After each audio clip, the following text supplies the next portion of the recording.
Film Star offers news, both local and international, to readers of the first and next generations. Both hard copy and online editions of Film Star are always free, widely distributed the whole Northern California and other states. Community news may be the same, but read a different spin in the Star. Our nationwide distribution and readership ensure advertisers of maximum and captive access sa kanilang target market. To advertise with us, please contact our advert team 650-278-0692 or log on to our website www.filmstar.com or like our Facebook page. Star ka sa Film Star!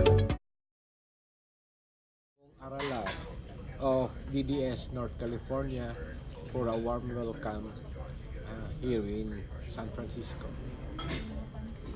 Ano po yung mission nyo dito sa Amerika? Actually, we are a delegation of 8. We came here in the United States to make our narrative. So it is actually a story of our struggle, a story of our deceptions, how we were deceived by the Communist Party of the Philippines, and then our continuing assertions of our rights as indigenous peoples of the Philippines. Kumusta naman po ang pagtanggap ng ating mga kababayan sa inyo po? Galing na daw po kayo sa New York, Ang una-una, nagpasalamat talaga kami dahil mainit na mainit ang pagtanggap ng mga Pilipino, lalo na doon sa New York, sa Chicago. Talagang mainit ang pagtanggap nila. Para bang pakiramdam nila na sa Pilipinas sila dahil nakasama nila kami. So maraming salamat talaga. In New York, we were able to submit to the United Nations Permanent Forum on Indigenous Issues and to the United Nations Commission on Human Rights the 17 major atrocities committed by the Communist Party of the Philippines against the indigenous peoples of the Philippines. at sa Chicago naman po, kumusta doon? Ganun din ang nangyari. Inikot namin yung mga organisasyon ng mga Pilipino doon at ipaalam namin ano yung katotohanan na nangyayari doon sa Mindanao. Kasi ang sabi nila, nagbigay kami ng tulong dahil sabi nila, nagpunta sila dito dahil inapi daw ng gobyerno ang mga IP, ang mga tribu, ang mga lumad, sabi nila. Kaya nagbigay kami ng contribution para matulungan yung sabi namin, hindi totoo yan. Dahil ang pera ninyo hindi nagamit sa tama. Ang pera nyo na ibili nila sa mga armas, na ibili nila sa bala para kami apihin, para kami patayin. So yun ang katotohanan. Sabi ko kung gusto kayo, kung mahirap nyo paniwalaan ang sinabi namin, pwede kayo mag-organize ng grupo, magpunta kayo doon sa amin, mag-conduct kayo ng investigation para naman alam nyo talaga kung ano talaga yung nangyayari. So kasi sabi namin, isipin nyo 50 years na ang CPP-NP mga terorista doon sa amin. Walang naitulong kahit kunti, no? At saka yung pera galing dito sa abroad, ginamit nila, sabi nila magpatay sila ng eskwelahan, pero ang nangyari hindi nagamit doon sa eskwelahan dahil yung mga eskwelahan pinapatrabahoan ng mga tao doon sa community. Yung mga materialis hiningi nila doon sa mga politiko. Yung pera galing dito sa abroad talagang buo na kinuha ng CPP-NP para sa kanilang personal na layunin. I will just expound doon sa sinasabi naming story of struggle. Proud po tayo bilang Pilipino na tayo yung isa sa mga naunang gobyerno na nagkaroon ng batas tungkol sa pag-recognize sa mga rights ng indigenous people. In fact, yung Indigenous Peoples' Rights Act was passed into law in 1997. 10 years before the United Nations promulgate its United Nations Declaration for the Rights of Indigenous Peoples. So we are 10 years ahead in terms of recognition. It is through our struggles and lobbying that the rights of the indigenous peoples are already recognized in terms of right to ancestral domain, the right to self-governance and empowerment, the rights to cultural integrity, and social justice and human rights. But at the same time, our story also includes how we were deceived by the Communist Party of the Philippines. Uh, they are they are there are groups, no, organized by the Communist Party of the Philippines, and they organized a tour here sometimes in 2015. It was called Lakbay Lumad USA. We want to clarify regarding their narrative that the government is guilty of human rights violation by attacking indigenous people's community and indigenous people's schools, and also regarding developmental aggression. First, we want to clarify that we have asserted that we will not be called Lumans. Why? Because the term Lumad is actually used by the civil societies and the Communist Party of the Philippines. For us, it is a derogatory. Why? Because even a Bulanon can claim to be Lumad in Bohol. A Cebuano can claim to be a Lumad in Cebu. But if you Google in the browse in the Google, you'll find out that the first record of the Philippines by the expeditions of the Spain, there is already a map in Mindanao. And what is in that map are not the provinces as we have now, but it is the tribe. So it is our historical basis for claiming on our ancestral domain. So we want to be called tribes or indigenous people. In fact, we asserted this because in the proposal of the National Democratic Front, they call us national minority. The status of national minority is being opposed and being resisted by our forefathers. In fact, even the government already dropped that status, because it connotes integration and mainstreaming. The policy of the government under the Philippine Constitution of 1987 is recognition that the Philippines is composed of diverse peoples and diverse culture. So our Constitution already recognized this, and in fact, there is already a United Nations Declaration on the rights of indigenous peoples. So why would we agree that they will call us national minority? So as a people, as indigenous people, we assert that we are indigenous peoples. Our government, through the Indigenous Peoples' Rights Act, recognized this. The United Nations, through the United Nations Declaration of the Rights of Indigenous People, also recognized this. So that is our narrative of what we call deception. We are here because there is a continuing decision victimizing not only our communities, but also people coming from abroad. First is that the deception is that it is the government that is committing human rights violation. But what we are saying, let's be logical about this issue. First is, what would be the motive of government? When in fact it already passed a law recognizing our rights.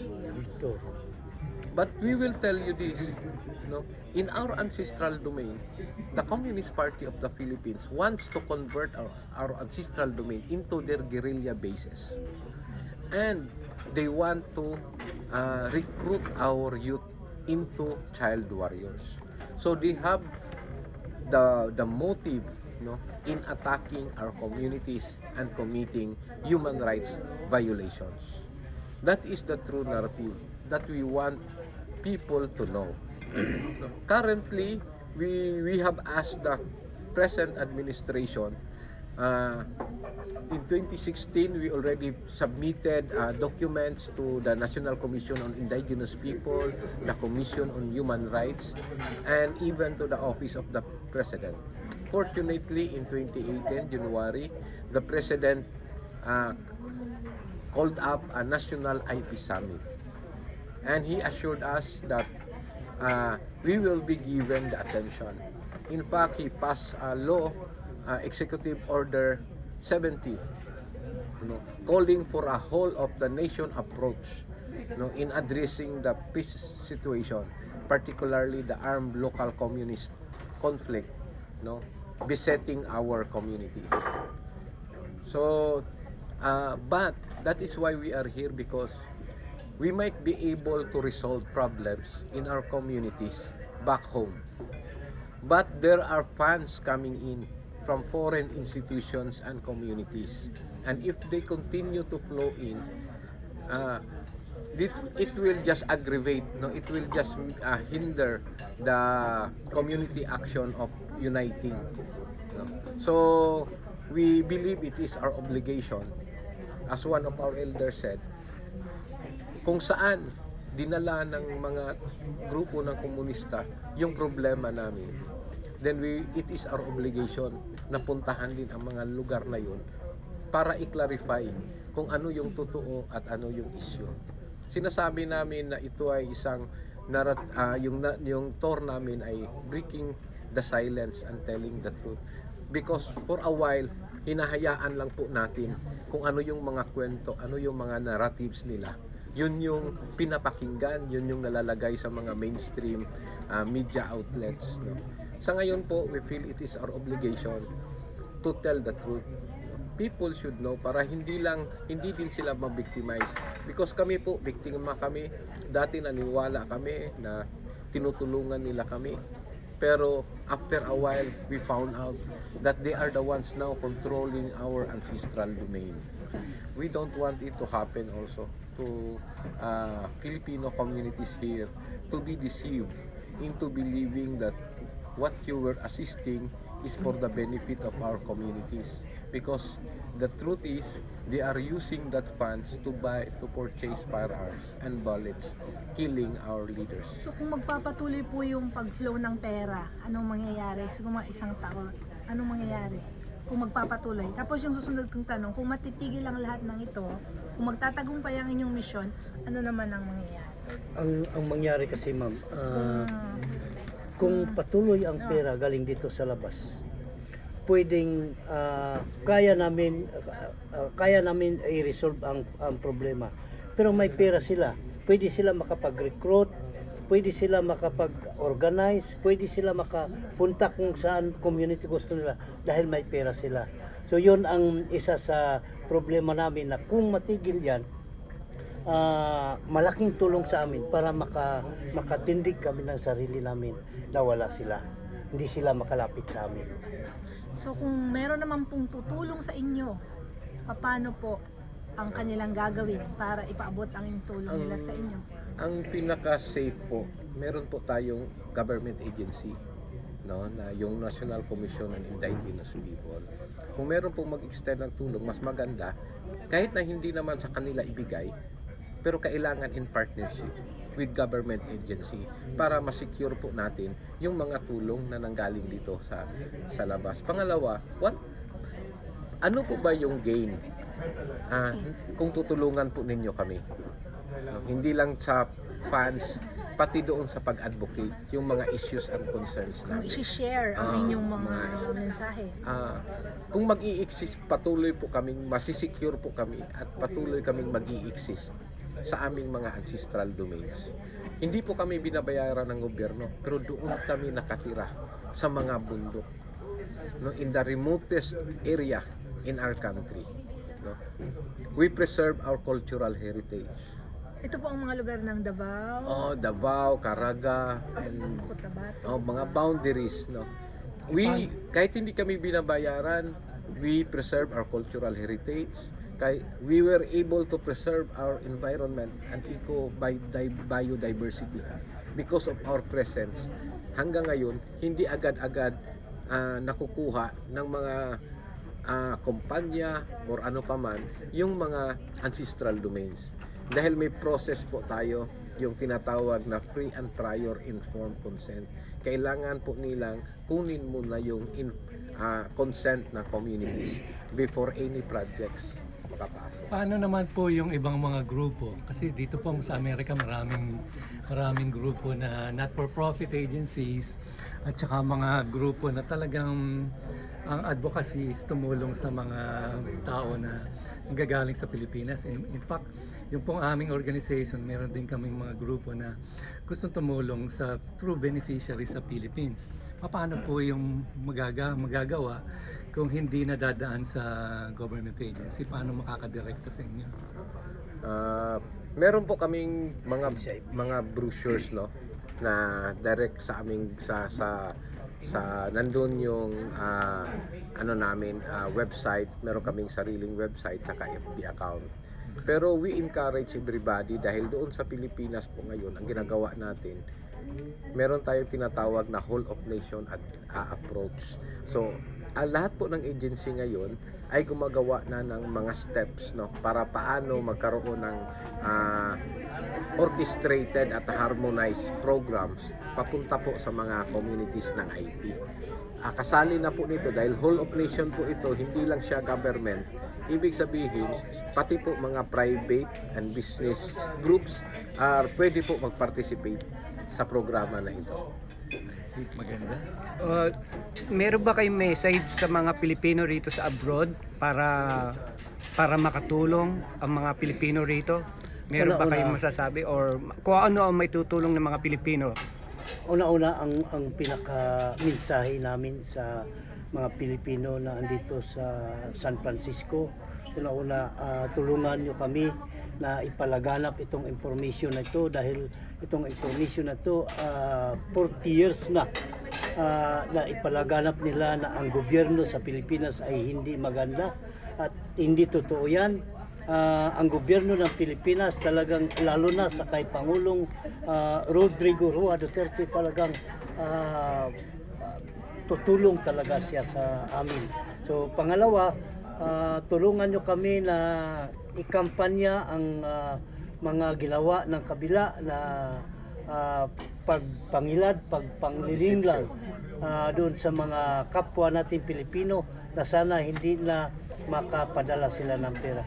Pangatlo, gusto ko lang ipaabot na yung mga sigaw ng mga Filipino-American dito na tungkol doon sa Mindanao, hindi totoo yun dahil yung mga pinatay na sabi nila pinatay ng army, hindi totoo yan dahil pinatay ng NPA at pinalabas nila ang NPA na pumatay, naggamit siya ng uniforme ng military. Pinatay yung kasama namin, ipalabas nila na military ang pumatay. Hindi totoo yun dahil yung mga biktima, mga parinti namin yon. Kilala namin ano ang nangyayari doon. Kaya ang mensahe namin, malaking tulong na tulungan kami na isiwalat itong information na to. Dagdagan ko lang, no, ang panawagan namin for Filipino communities is to educate themselves. Kami po sa simple na logical, no, na pag-iisip po namin, no. Una, ang Communist Party of the Philippines po was already declared terrorist group by the United States since 2012. It was also declared terrorist organizations by other countries in Europe. So what we are saying is, it is our obligation as people to oppose these terrorist groups, no, and including their exploitation of issues. You know, we resist to become exhibit to their ideological agenda. We have our own struggle and we have our rights. The government had already recognized our right. The Universal Brotherhood of Men, the United Nations, already recognized our right. we have already expressed that we are indigenous peoples and we are Filipinos. Our right to self-determination was already expressed through the Indigenous Peoples' Rights Act. That is how we want to be respected as an indigenous people. Thank you very much. Salamat po, sir.